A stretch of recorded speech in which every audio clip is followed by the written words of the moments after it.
বিসমিল্লাহির রহমানির রহিম। ব্যবসায় বাণিজ্য ও লেনদেনের ক্ষেত্রে পরিমাণ এবং ওজনে কম বেশি করা কিংবা ঠকানোর মাধ্যমে জীবিকা উপার্জন করা একটি জঘন্য অপরাধ। মানুষ মাত্রা অতিরিক্ত লোভ ও অল্পে সন্তুষ্ট না হওয়ার কারণেই অবৈধ উপায়ে উপার্জনের পিছনে ছুটে থাকে। পবিত্র কোরআন ও হাদিসে এ ধরনের কাজকে কঠোরভাবে নিষিদ্ধ, নিন্দনীয় ও পরকালের দুর্ভোগের কারণ হিসেবে আখ্যায়িত করা হয়েছে। হযরত আব্দুল্লাহ ইবনে ওমর রাদিয়াল্লাহু তাআলা আনহু যখন বাজারে যেতেন, তখন বিক্রেতাদের উদ্দেশ্যে হযরত রাসূলুল্লাহ সাল্লাল্লাহু আলাইহি ওয়াসাল্লামের হাদিস শুনিয়ে বলতেন, আল্লাহকে ভয় করো, কেননা মাপে কম দানকারীরা কিয়ামতের দিন দাঁড়িয়ে থাকবে এমন অবস্থায় যে ঘামে তাদের কানের অর্ধেক পর্যন্ত ডুবে যাবে। পরিমাণে কম দেওয়ার কারণে অতীতে আল্লাহ তাআলা অনেক জনগোষ্ঠীকে ধ্বংস করে দিয়েছেন। হযরত শুআয়ব আলাইহি ওয়াসাল্লামের জাতির কথা এখানে বিশেষভাবে উল্লেখযোগ্য। কুরআনুল কারিমে সূরা আরাফে এই ঘটনা বিস্তারিতভাবে বর্ণনা করা হয়েছে। আল্লাহ তাআলার নবী হযরত শুআয়ব আলাইহি ওয়াসাল্লামের সম্প্রদায়ের লোকেরা লোভ লালসায় মত্ত হয়ে পারস্পরিক লেনদেনের সময় ওজনে কম দিয়ে মানুষের অধিকার নষ্ট করত। ওই সময় দুর্নীতি, রাহাজানি, ছিনতাই, ধর্ষণ ও মজুতদারির মতো জঘন্য অন্যায় কাজ তাদের সমাজের মধ্যে বিষ বাষ্পের মতো ছড়িয়ে পড়েছিল। হযরত শুআয়ব আলাইহি ওয়াসাল্লাম তার সম্প্রদায়কে এই পাপ কাজ থেকে ফিরিয়ে আনার অনেক চেষ্টা করেছিলেন, কিন্তু তারা তার দাওয়াতে সাড়া দেননি। বরং সেই জনগোষ্ঠীর সীমা লঙ্ঘন বেড়েই চলেছিল। একসময় আল্লাহ তাআলার গজব নেমে আসে তাদের উপর। কিছুদিন পর ওই এলাকায় প্রচণ্ড গরম পড়ল। গরমে অতিষ্ঠ হয়ে তারা ছটফট করতে লাগলো। এরপর কাছাকাছি একটা ময়দানের উপর গাঢ় মেঘমালা দেখা দিল। ময়দানে মেঘের ছায়া পড়ল, শীতল বাতাস বইতে লাগলো। ওই অঞ্চলের সবাই গরমের হাত থেকে রক্ষা পাওয়ার জন্য ওই ময়দানে এসে উপস্থিত হলো। লোকেরা বলতে লাগলো, এই মেঘ থেকে নিশ্চয়ই আমাদের উপর বৃষ্টি বর্ষিত হবে। কিন্তু কিছুক্ষণ পরই তাদের উপরে নেমে আসলো অগ্নিবৃষ্টি। আর নিচের দিক থেকে শুরু হলো প্রচণ্ড ভূমিকম্প। আর এর ফলে ওই জনগোষ্ঠীর সবাই সেদিন ধ্বংস হয়ে গিয়েছিল। সুতরাং মানুষের হক নষ্ট করা যে কতটা মারাত্মক বিষয় তা হযরত শুআয়ব আলাইহি ওয়াসাল্লামের জাতির ঘটনা থেকেই বোঝা যায়। তাই প্রতিটি ব্যবসায়ের উচিত মানসম্মত এবং ত্রুটিমুক্ত পণ্য সরবরাহ করা, কোনোভাবেই যেন ওজনে কম বেশি না হয়ে যায় সেদিকে লক্ষ্য রাখা, মানুষের হক নষ্ট না করা, লোভের বশবর্তী হয়ে ওজনে কম দেওয়ার মতো জঘন্য অপরাধে জড়িত না হওয়া। কুরআনে কারিমে আল্লাহ তাআলা বলেছেন, ওজনে বাড়াবাড়ি করো না, ঠিকঠাকভাবে ইনসাফের সঙ্গে ওজন করো এবং পাল্লায় কম করে দিও না। সূরা আর রহমান আয়াত ৮ থেকে ৯। অন্যকে দেওয়ার সময় ওজনে কম দেওয়া আর নিজে নেওয়ার সময় বেশি করে নেওয়া জঘন্য অপরাধ। আল্লাহ তাআলা কোরআনে সূরা আল মুতাফফিনের আয়াত ১ থেকে ৩-এ বলেছেন, ধ্বংস যারা পরিমাণে কম দেয় তাদের জন্য, যারা লোকেদের কাছ থেকে মেপে নেওয়ার সময় পূর্ণ মাত্রায় গ্রহণ করে, আর যখন তাদেরকে মেপে দেয় অথবা নিজে ওজন করে দেয় তখন কম দেয়।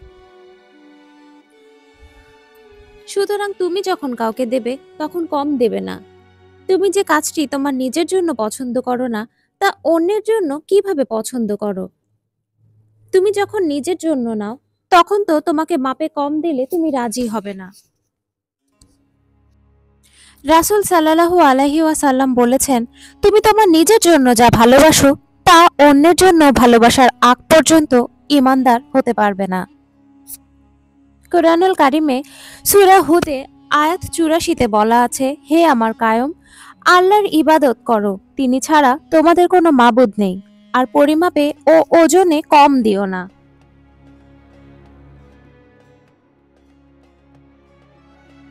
আর হে আমার জাতি, ন্যায় নিষ্ঠার সাথে ঠিকভাবে পরিমাপ করো ও ওজন দাও এবং লোকেদের জিনিসপত্রে কোনরূপ ক্ষতি করো না। সূরা হুদ আয়াত ৮৫। সূরা বনী ইসরাইলের ৩৫ নম্বর আয়াতে বলা আছে, মেপে দেওয়ার সময় পূর্ণ মাপে দেবে এবং সঠিক পাল্লায় ওজন করবে, এটি উত্তম এবং এর পরিণাম শুভ।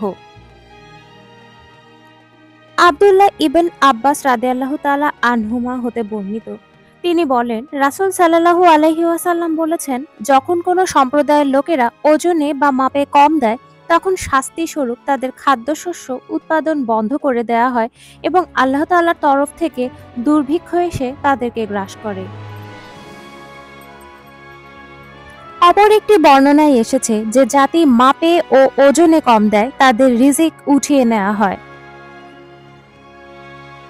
একজন মুসলমানকে সবসময় মনে রাখতে হবে, সালাত, সাওম ইত্যাদি নেক আমলে ত্রুটি হলে আল্লাহ তাআলা হয়তো তার নিজ অনুগ্রহে ক্ষমা করে দেবেন, কিন্তু অন্য মানুষকে অনুপরিমাণ ঠকানো হলে বা বিন্দু পরিমাণ হক নষ্ট করা হলে এর দায়ভার কিয়ামতের দিন অবশ্যই আল্লাহ তাআলা নেবেন না।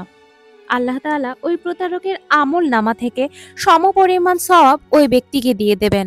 প্রতারকের সওয়াব যদি শেষ হয়ে যায় বা কোনো সওয়াব না থাকে, তবে প্রতারিতদের গুনাহ তার কাঁধের উপর চাপিয়ে দেয়া হবে।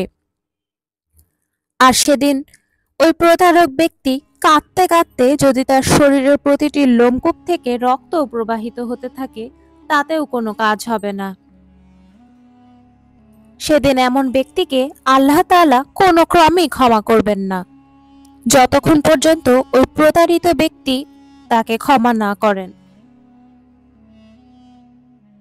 পবিত্র আল কোরআনে আল্লাহ তাআলা বলেছেন, তিনি আকাশকে করেছেন সমুন্নত এবং স্থাপন করেছেন দাঁড়িপাল্লা, যাতে তোমরা সীমা লঙ্ঘন না করো ওই দাঁড়িপাল্লায়।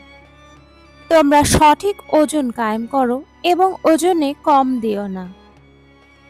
সূরা আর রহমান আয়াত ৭ থেকে ৯। আল্লাহ তাআলা বলেন, যারা মাপে কম দেয় তাদের জন্য দুর্ভোগ এবং শাস্তি অপেক্ষা করছে।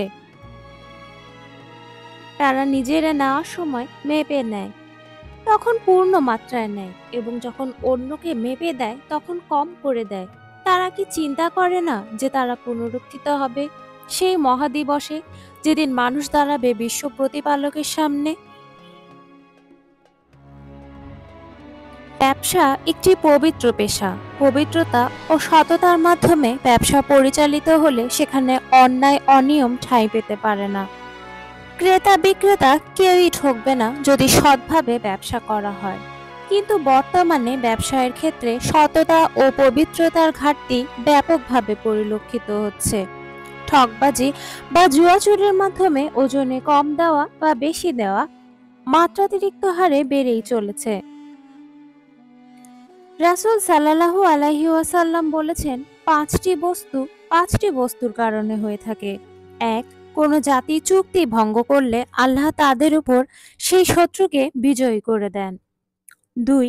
কেউ আল্লাহ তাআলার নাজিলকৃত বিধানের বাইরে গিয়ে কোনো বিধান দিলে সেই সমাজে দারিদ্র্য ছড়িয়ে পড়ে।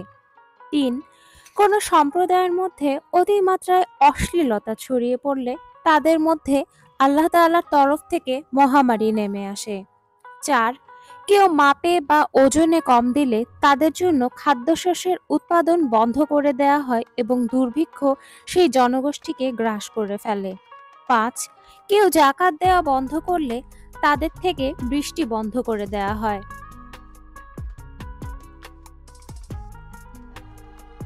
অন্য হাদিসে এসেছে, যে জাতির মধ্যে আমানতের খেয়ানত অর্থাৎ আত্মসাতের ব্যাধি আধিক্য লাভ করে, সেই জাতির অন্তরে আল্লাহ তাআলা শত্রুর ভয় সৃষ্টি করে দেন। যে জাতির মধ্যে জিনা ব্যভিচার বিস্তার লাভ করে, সেই জাতির মধ্যে মৃত্যুহার বেড়ে যায়। যে জাতি মাপে ও ওজনে কম দেয় তাদের রিজিক উঠিয়ে নেওয়া হয়। যে জাতি অন্যায় বিচার করে তাদের মধ্যে খুন খারাপি ব্যাপক হারে বেড়ে যায়। যে জাতি অঙ্গীকার ভঙ্গ করে তাদের উপর শত্রুকে চাপিয়ে দেয়া হয়।